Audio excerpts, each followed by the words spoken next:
My name is Jim Kaplan. I'm the president of the Lower Manhattan Historical Society, and we're here today for a ceremony for the raising of the Israeli flag on a very important day in Israel, which is the commemoration of the Israeli martyrs who helped to create the state. The Israeli state was created in May of 1948, and this ceremony of raising the Israeli flag here at Bowling Green commemorates that. But it also commemorates the close link between the United States and Israel.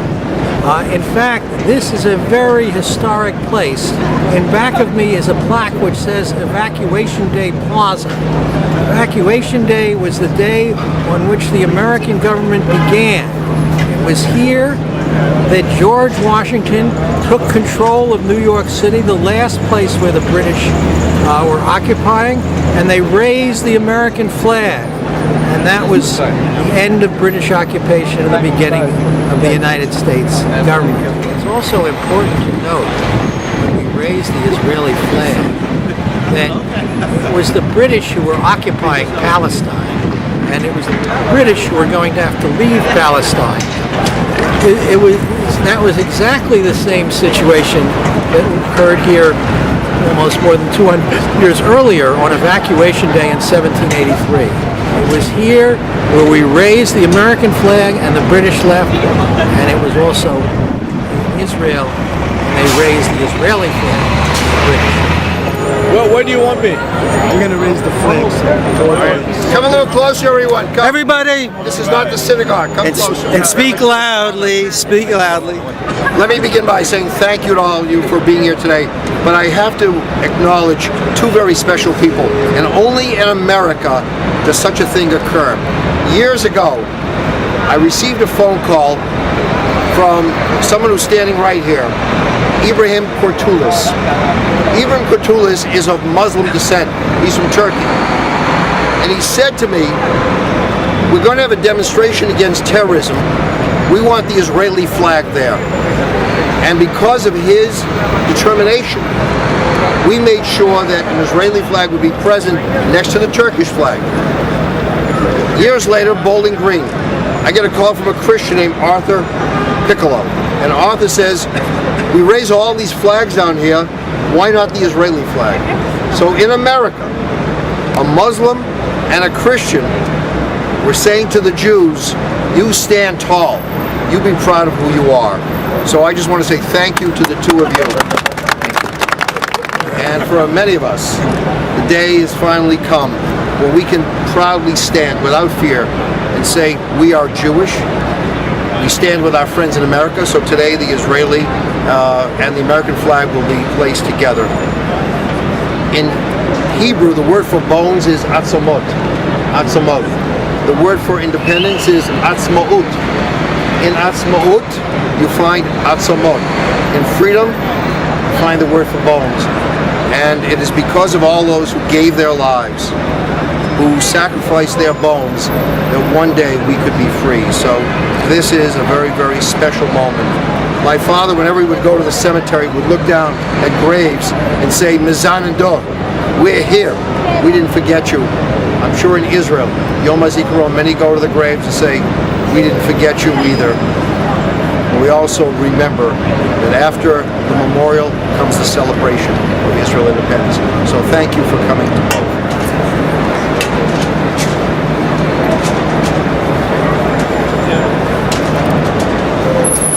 Raise it half-mast for memorial, then later on it's going to go to the top.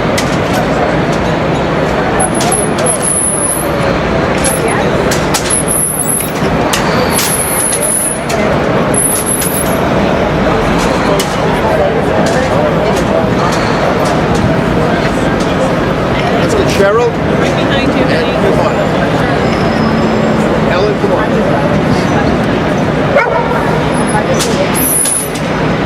Please don't stand in front of me. Sorry.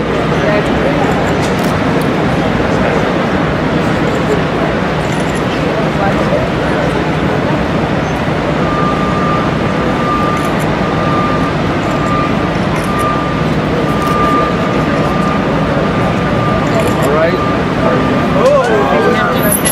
Cheryl.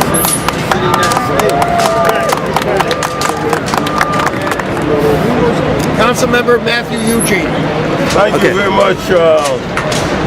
My name is Matthew Eugene, and I'm the New York City Council member representing District 40 in Brooklyn. It is a great honor for me to be here. I'm going to be very brief. We have a long track, a longer, experience working together. As a matter of fact, I want to let you know that there's a special relationship between Haiti. I was born and raised in Haiti.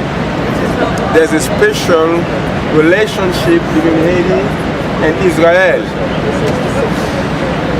Haiti voted to ensure that Israel be part of the United Nations. And that was the vote of Haiti who made it possible.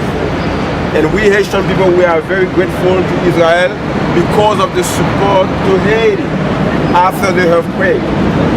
Believe it or not, we will never forget that.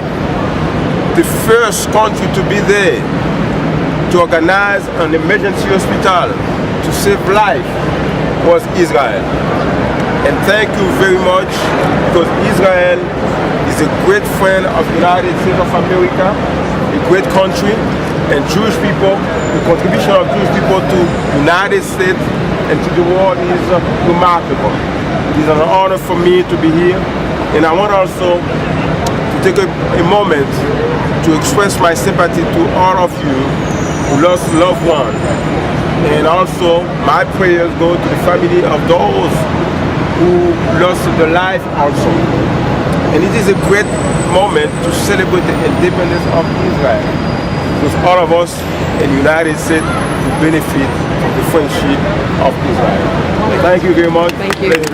Last week we had Holocaust Remembrance. I don't think anybody in this city does more to promote Holocaust Remembrance than Bill Tinglin. Right? Bill Tinglin is always there. So you have a Christian who strongly supports Holocaust Remembrance. And you have a Richard Allen, whose kids, I say, just moved to Israel, right? One is going. One is going. So we look back, we look forward. Thank you. All right. Charlotte? I'm going to give you my loud voice because there's a lot of noise around. We need it. And it is important that you hear that we are here to celebrate peace. This is at a time when 68 years ago, suddenly peace came to Israel. That's when it was established, right? Right. And just think about it. We are here now in this wonderful place. I am very proud because I am part of the America-Israel Friendship League. And we have been working for all these years. We send students and teachers abroad to Israel, and they come and they send the same kind of students and adults here to the United States. And as this goes on, what we are all one person. We are all one group, and we all need each other. And it comes out of deep respect and deep love. One needs to just stand here and see how your faces are looking at the flag and at the people who are expressing their love and respect for Israel. So I thank you very much. AIFL loves this opportunity to raise this flag and just think of peace for all. Thank you. Thank you. For the past 108 years, B'nai Zion Foundation has been a major supporter of many critically important humanitarian projects throughout Israel. We are proud to have played a role in healing thousands at the world-famous B'nai Zion Haifa Medical Center. We have been successfully rehabilitating orphans and at-risk children and turning them into productive citizens at Ahava Village. And we now warm the hearts and souls of residents of Jerusalem and Ma'ale Adumim with music education, and performances at the recently inaugurated George and Irina Schaefer Cultural Center. As we celebrate this year Yom HaZikaron and Yom HaTzma'ut, we look forward to redoubling our commitments to our projects in Israel. I urge those of you that care about Israel and are looking for some noble projects to contact us. Finally, I would be remiss in not mentioning our appreciation to New York Board of Rabbis and American Israel Friendship League for the great work that they do. Our organizations have a long history of working together, and we look forward to working with you for many, many more. Thank you all.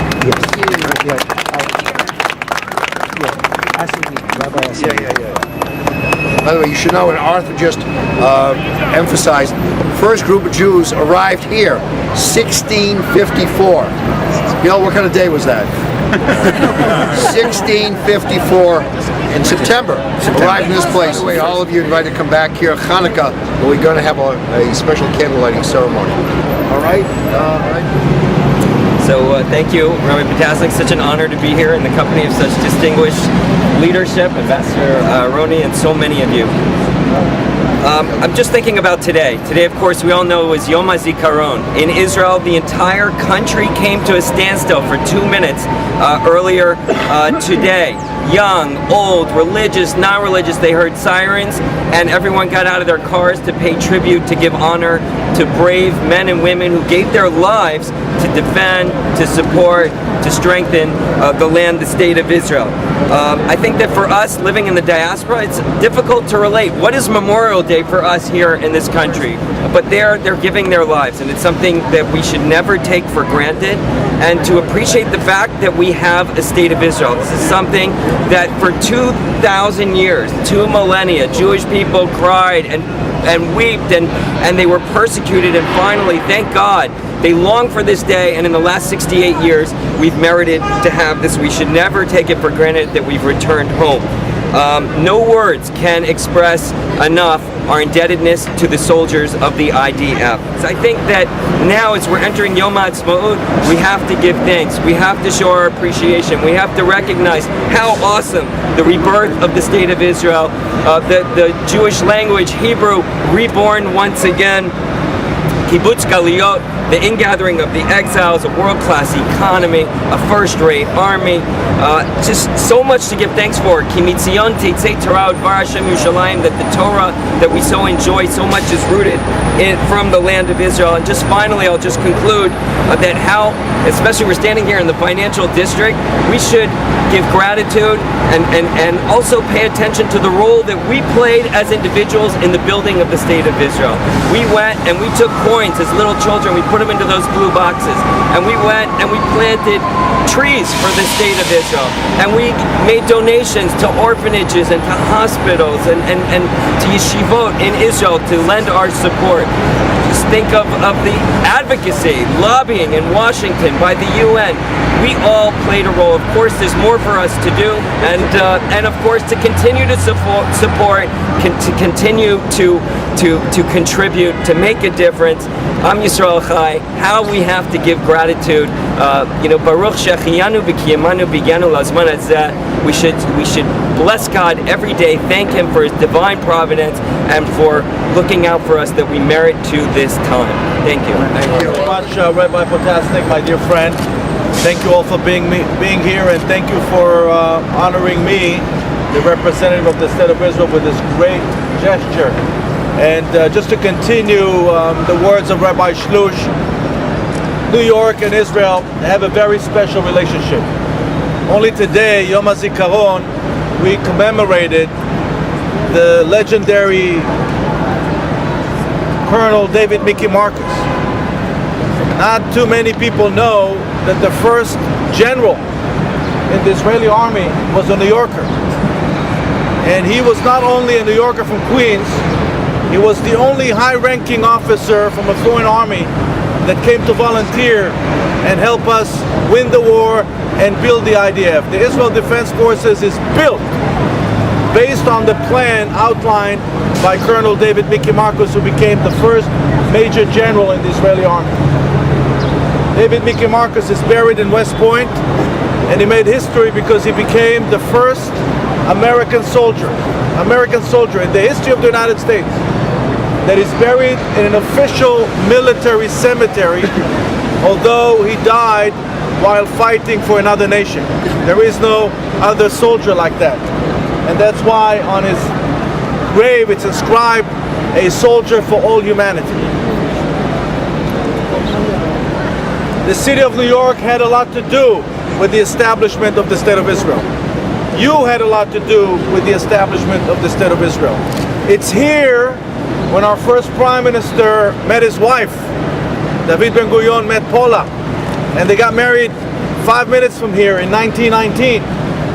It's here when Mayor LaGuardia allowed the Jewish community to begin raising money in order to buy ammunition and weapons for what was then the Haganah, which later became the IDF. It was here when we raised the funds that allowed us to build the Hebrew University, the first university of the Jewish people in the Holy Land, in 1925, with Albert Einstein and Chaim Weizmann and Sigmund Freud and other great luminaries. It was here when we got together as a community to free Soviet Jewry. It was here when we got together as a community to support the State of Israel during the high days of the Second Intifada, one of the most deadliest attacks against any civilian population in the world. And so I can tell you safely, with a great degree of authority, as someone who's been around the North American arena for 25 years, we could not have done all the things that the Rabbi talked about without the generous support of all of you. And I'm so happy to see that we are here surrounded and embraced by people that come from all sorts of ethnicities, all sorts of cultural backgrounds, all sorts of political views, religious beliefs. It doesn't matter. If you believe in democracy, if you believe in freedom, there is no other way but to celebrate Israel's birthday today.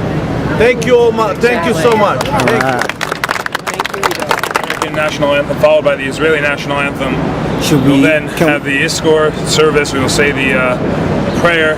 Oh, say can you see by the dawn's early light what so proudly we hail as its twilight's last gleam, and the rocket's red glare, the bombs bursting in air, gave proof through the night that our flag was still there.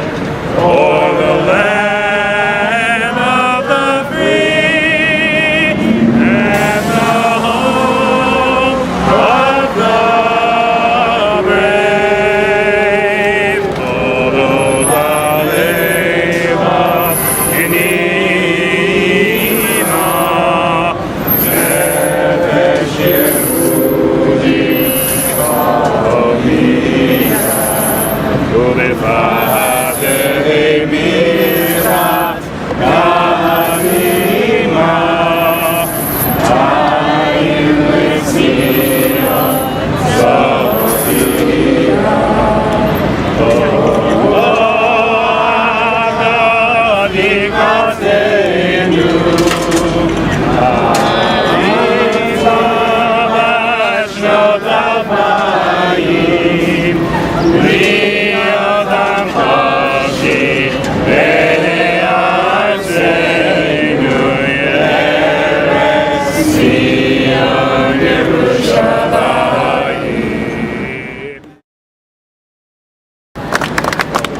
Now recite the Yizkor prayer memorializing Israel's fallen heroes.